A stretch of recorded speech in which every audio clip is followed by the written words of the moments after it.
Eċċezzjoni u straordinarju.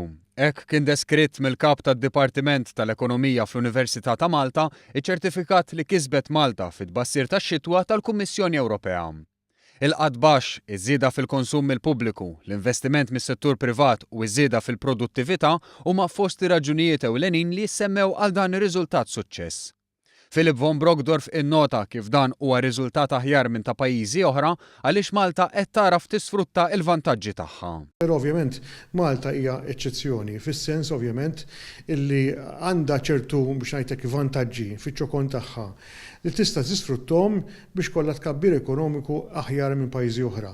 Għandek xi element ta' flessibilità li pajjiżi kbar minn membri oħra fil-Eurozone m'għandhomx. Allura il-vantaġġi tagħna bħala pajjiż żgħar jista' jgħinu wkoll biex ikollna tkabbir pjuttost eċċezzjonali meta kkomparat ma' pajjiżi oħra tal-Eurozone. Von Brokdorf fakkar kif it-tbassir tax-xitwa tal-Kummissjoni Ewropea jingħaqad ma' sensiela oħra ta' rapporti u ċertifikati pożittivi li kiseb pajjiżna fl-aħħar snin.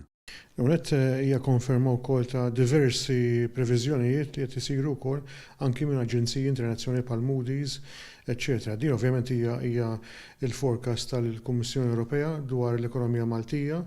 U iva, kien mistenni fis-sens li ovvjament rajna tkabbir ekonomiku fl-2014 u 15 li kien straordinarju. Anke jekk fl-Ewropa hemm element ta' rkupru, dak miksub minn Malta jiġbed lajn ta' persuni minn pajjiżi oħra. L-ekonomista li jkun ta' spiss f'istituzzjonijiet Ewropej jinnota kif il-kollegi tiegħu jiġbdulu l-attenzjoni dwar dan. Huwa fatt li riżultati miksuba minn Malta huma ferm differenti.